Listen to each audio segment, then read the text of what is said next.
एक बार पुरुषार्थ और भाग्य में इस बात पर ठन गई कि कौन बड़ा है। पुरुषार्थ कहता कि बगैर मेहनत के कुछ भी संभव नहीं है, जबकि भाग्य का मानना था कि जिसको जो भी मिलता है भाग्य से मिलता है, परिश्रम की कोई भूमिका नहीं होती। उनके विवाद ने ऐसा रूप ग्रहण कर लिया कि दोनों को देवराज इंद्र के पास जाना पड़ा। झगड़ा बहुत ही पेचीदा था, इसलिए इंद्र भी चकरा गए। पुरुषार्थ को वे नहीं मानते जिन्हें भाग्य से ही सब कुछ प्राप्त हो चुका था। दूसरी तरफ अगर भाग्य को बड़ा बताते तो पुरुषार्थ उनका उदाहरण प्रस्तुत करता जिन्होंने मेहनत से सब कुछ अर्जित कर लिया था। असमंजस में पड़ गए और किसी निष्कर्ष पर नहीं पहुंचे। काफी सोचने के बाद उन्हें विक्रमादित्य की याद आई। उन्हें लगा सारे विश्व में इस झगड़े का समाधान सिर्फ वही कर सकते हैं।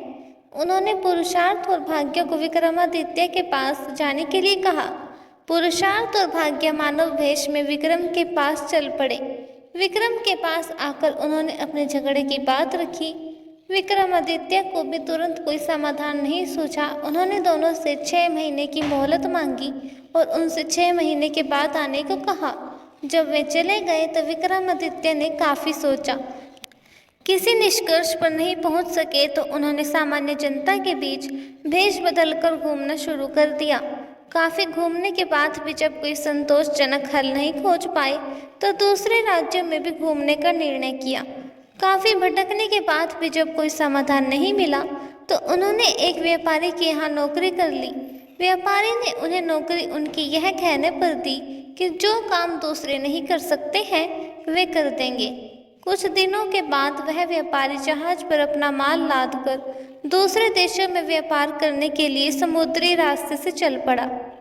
अन्य नौकरों के अलावा उसके साथ विक्रमादित्य भी थे। जहाज कुछ ही दूर गया होगा कि भयानक तूफान आ गया। जहाज पर सवार लोगों में भय और हताशा की लहर दौड़ गई। किसी तरह जहाज एक टापू के पास आया और वहां लंगर डाल दिया गया। जब तूफान समाप्त हुआ तो लंगर उठाया जाने लगा, मगर लंगर किसी के उठाए न उठा। अब व्यापारी को याद आया कि विक्रमादित्य ने यह कहकर नौकरी ली थी कि जो कोई न कर सकेगा वे कर देंगे। उसने विक्रम से लंगर उठाने को कहा। लंगर उनसे आसानी से उठ गया। लंगर उठते ही जहाज ऐसी गति से बढ़ गया कि टापू पर विक्रम छूट गई। उनकी समझ में नहीं आया कि क्या किया जाए। द्वीप पर घूमने फिरने चल पड़े।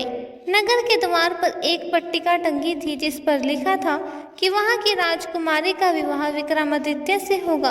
वे चलते चलते महल तक पहुंचे। राजकुमारी उनका परिचय पाकर खुश हुई और दोनों का विवाह हो गया। कुछ समय बाद वे कुछ सेवकों के साथ अपने राज्य की ओर चल पड़े। रास्ते में विश्राम के लिए जहां डेरा डाला वहीं एक सन्यासी से उनकी भेंट हुई। सन्यासी ने उन्हें एक माला और एक छड़ी दी। उस माला की 2 विशेषताएं थी। उसे पहनने वाला अदृश्य होकर सब कुछ देख सकता था तथा गले में माला रहने पर उसका हर कार्य सिद्ध हो जाता। छड़ी से उसका मालिक सोने के पूर्व कोई भी आभूषण मांग सकता था। सन्यासी को धन्यवाद देकर विक्रम अपने राज्य लौटे। एक उद्यान में ठहरकर संग आए सेवकों को वापस भेज दिया तथा अपनी पत्नी को संदेश भिजवाया कि शीघ्र ही वे उसे अपने राज्य बुलवा लेंगे। उद्यान में ही उनकी भेंट एक ब्राह्मण और एक भाट से हुई। वे दोनों काफी समय से उस उद्यान की देखभाल कर रहे थे। उन्हें आशा थी कि उनके राजा कभी उनकी सुध लेंगे तथा उनकी विपन्नता को दूर करेंगे। विक्रम पसीज गए। उन्होंने सन्यासी वाली माला भाट को तथा छड़ी ब्राह्मण को दे दी। ऐसी अमूल्य चीजें पाकर दोनों धन्य हुए और विक्रम का गुणगान करते हुए चले गए। विक्रम राज दरबार में पहुंचकर अपने कार्य में संलग्न हो गई। 6 मास की अवधि पूरी हुई तो पुरुषार्थ तथा भाग्य अपने फैसले के लिए उनके पास आए। विक्रम ने उन्हें बताया कि वे एक दूसरे के पूरक हैं। उन्हें छड़ी और माला को धारण याद आया।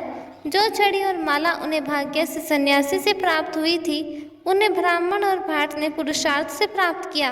पुरुषार्थ और भाग्य पूरी तरह संतुष्ट होकर वहां से चले गए। दोस्तों, ऐसे ही और कहानियों को सुनने के लिए हमारे channel the quest of spirit से जुड़े रहिए। धन्यवाद।